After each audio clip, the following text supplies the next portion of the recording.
Greetings, this is Chrymzon. This particular series will be focusing on certain game aspects that I would like to see implemented into Elder Scrolls 6. Many of my ideas and concepts stem from implementations from previous games as well as ideas that are truly my own. There will also be some that are inspired by other game franchises, mods, or YouTubers. If I use an idea inspired by any of these, I will do my best to give credit to that particular source. So without further ado, let's get right into it.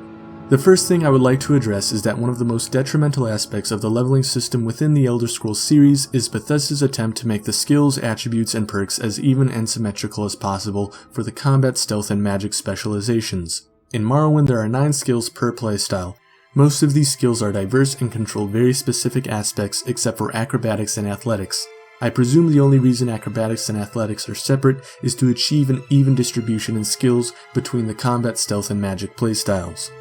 This isn't necessarily a big deal, however in Oblivion they restrict it so that there are 3 skills available per attribute, these attributes being strength, endurance, speed, etc. The system in Oblivion has its own flaws brought about by this attempt to create equality. For example, dictating the player's proficiency in illusion is based upon their personality attribute, not willpower nor intellect. Presumably this was done because Bethesda ran out of space within the other attributes that are more suited to this skill, those being either intelligence or willpower. Within Morrowind there are a total of 27 skills, in Oblivion there are 21, in Skyrim there are a total of 18, plus the attributes have been replaced with perks. Currently there are 6 skills per specialization, and as you can see they are still attempting to balance everything out so that they all have the same number of skills within each playstyle. However, one of the best things about this new perk system is that if they come up with a concept for another skill but can't justify giving it its own tree, they could place perks into an existing tree until there are enough for it to branch out into its own section in either the next installment or in DLC. Additionally, instead of intellect dictating how well the player is at using an entire class of magic that they may have never even touched before, it is now reliant upon how invested the player is into that specific field of study. From this perspective, the perk system is not as watered down as other veterans of the series claim it to be, though it still has its own share of faults and does indeed lack depth compared to its predecessors. A question you may have is, why bother making everything so orderly? Bethesda has a completely different option available, which is to simply not make the skills equal. They could just throw a skill under willpower or intellect and leave it at that, instead of reworking the entire system to create the illusion of balance. In a sense, that is what they ended up doing anyways, because there are now 73 unique perks for magic, 55 for combat, and 52 for stealth in Skyrim's system. One of the biggest complaints about Skyrim is that they have made the game far too simple by dumbing the game down. In past games, the player could choose to focus himself in a particular skill field by choosing his major and minor skills. Bethesda should just add this idea into the perk system.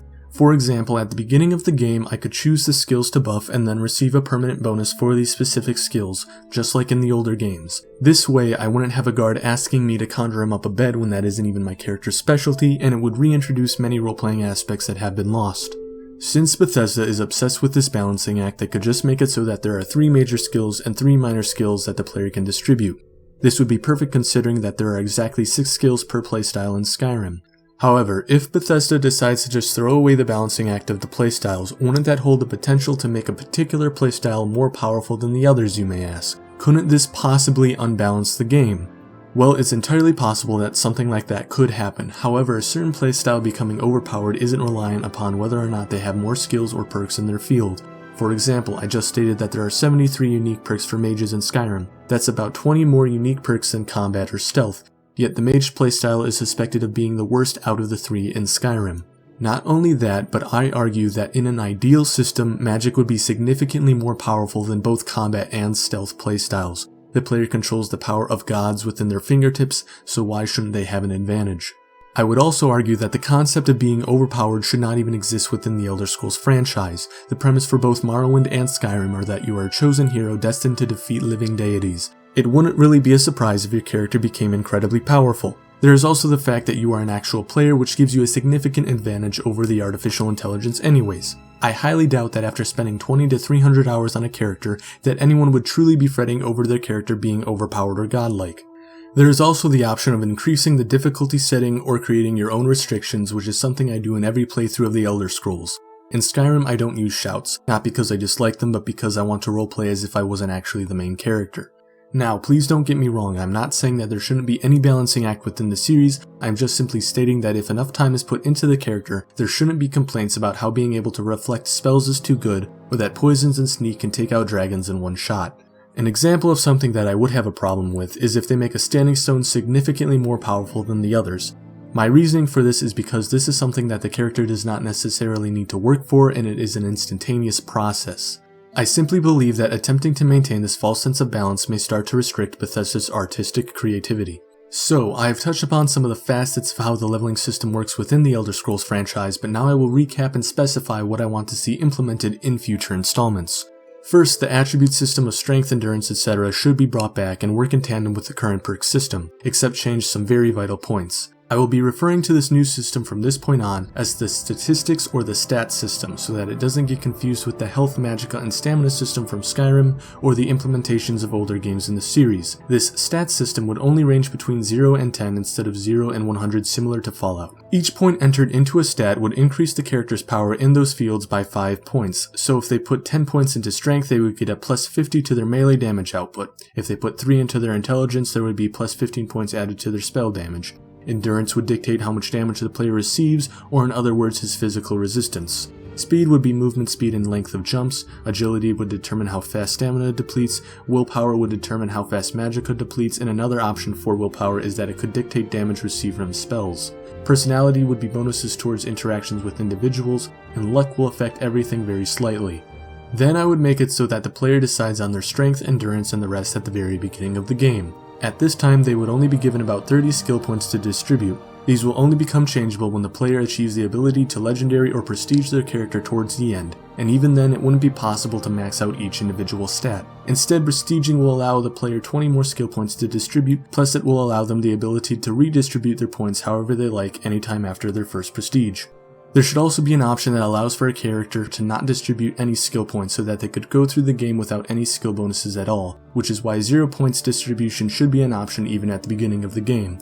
There would most likely be 2 shrines to resemble prestiging, one would be for the perks while the other would be for the skills.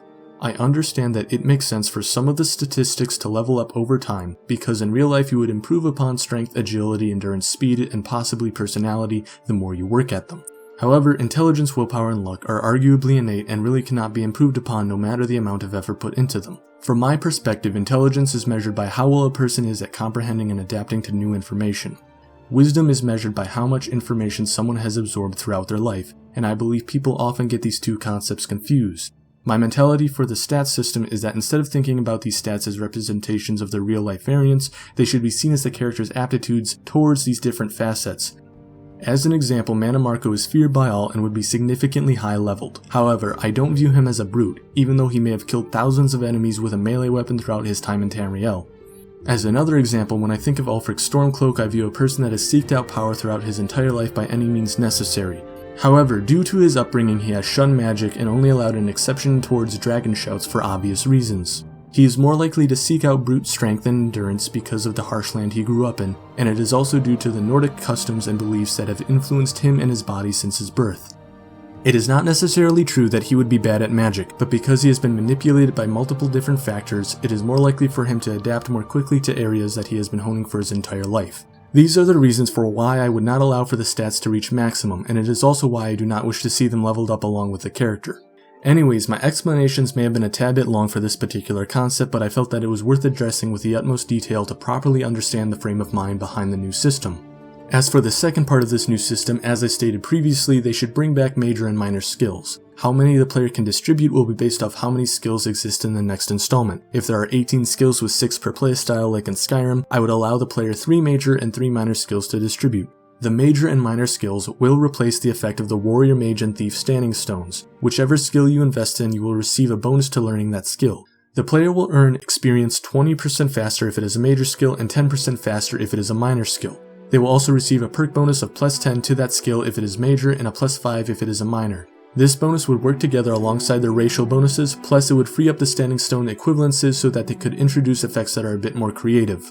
The last part I would like to clarify for the stats system would be that the player would still pick either health, magicka, or stamina to raise when they level up, and they would still pick whatever perk they desire. What they added into Elder Scrolls should remain in the next installment. All I am really suggesting is giving the squeaky clean new perk system Bethesda developed more depth by reintroducing ideas in a way that can properly integrate within this new system. Unfortunately, that is all I have for this video. Thank you all for watching, and I look forward to seeing you next time.